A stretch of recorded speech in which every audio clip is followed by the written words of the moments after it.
Hi friends. Okay. Hi friends, నమస్తే. స్వామి శరణం యాత్ర. ఇప్పుడు గురువు గారిని ఇంకా ప్రధానమైన సమస్య గురించి ఇప్పుడు మనం మా మా విలేజ్ లో అయితే బాగా ఉంది ఈ సమస్య. దీని గురించి గురువు గారిని అడగబోతున్నా. అది సమస్య ఏంటంటే ఎక్కువ శాతం స్వాములు మాలేసుకోవాలని ఉంది.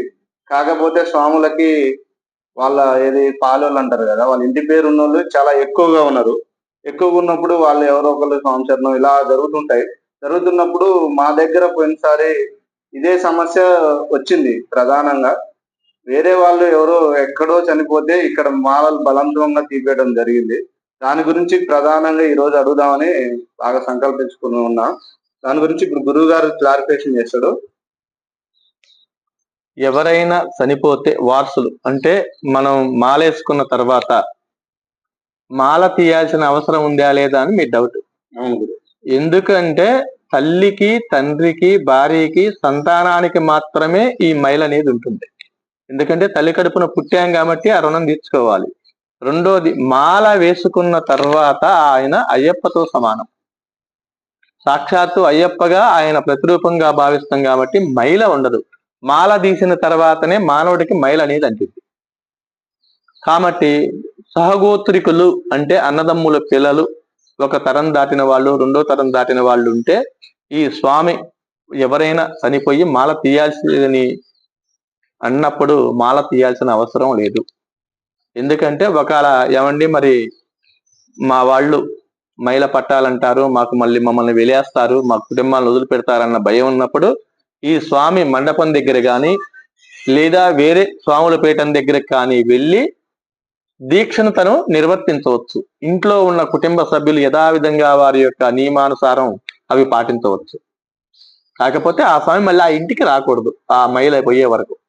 అసలు ఈ మాల తీయటం అనేది ఎవరెవరికి వర్తిస్తుంది? తీయాలి శాస్త్ర ప్రకారం తల్లి, తండ్రి, కొడుకు, భార్య, అంతవరకు. వాళ్ళల్లో ఏదన్నా అయితే మాల తీయాలి కంపల్సరీ. వాళ్ళ కుటుంబంలో సొంత బాబాయి, పెద్దనాన్న అంతవరకు. ఇక అది దాటిన తర్వాత పరిధి అవసరం లేదు. ఎందుకంటే స్వామికి మైల లేదు. రెండోది, శ్రీ భూతనాథ సదానంద సర్వభూత దయాపర రక్త రక్త అన్నారు. మనం కొలిసేటటువంటి స్వామి భూతనాథుడు, శ్మశానంలో ఉండేటటువంటి వాళ్ళు విభూతి ప్రియులు. అందుకని రెండోది, ఇరుముడి కట్టిన తర్వాత మనం చిల్లర పైసలు, బియ్యం ఇవన్నీ వేస్తాం. అంటే ఇరుముడి కట్టిన తర్వాత ఆయన ఆత్మను ఆవాహనం చేసి కొబ్బరికాయలో పెట్టి బంధించిన తర్వాత ఇది భూత శరీరం అన్నట్టు. అంటే ఆత్మ లేని శరీరం, భూత శరీరం. ఈ భూత శరీరానికి దండం పెట్టకూడదు. కానీ మీరు ఇరుముడి కట్టినప్పుడు ఉరికొచ్చి కాళ్ళ మీద దండాలు పెడుతుంటారు. ఇరుముడికి దండం పెట్టాలి. ఇరుముడిలోనే పాపం పుణ్యం రెండు వైపుల మూటలు కట్టి ఉన్నాయి. మళ్ళీ శబరిమల వెళ్ళిన తర్వాత ఆ ఇరుముడి ఇప్పి స్వామికి నియాభిషేకం చేసినప్పుడు ఆత్మ తిరిగి మళ్ళీ మనలో ప్రవేశించిద్ది.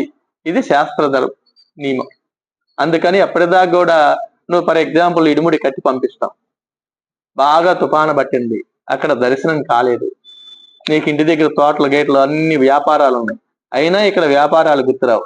ఎప్పుడు దర్శనం అయిద్దా స్వామివారి కోసం 5 రోజులైనా వేసి ఉంటాం. ఇరుముడి సమర్పించి నియాభిషేకం జరిగిన తర్వాత ఒక్క నిమిషం కూడా ఉండవు.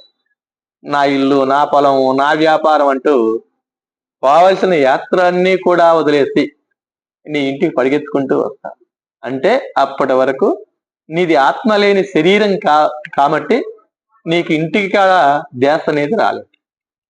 నియాభిషేకం చేసిన తర్వాత ఆత్మ పునీతమై మళ్ళీ నీ దగ్గరకు వచ్చింది కాబట్టి అప్పుడు నా ఇల్లు, నా పిల్లలు అనే భావన కలుగుతుంది.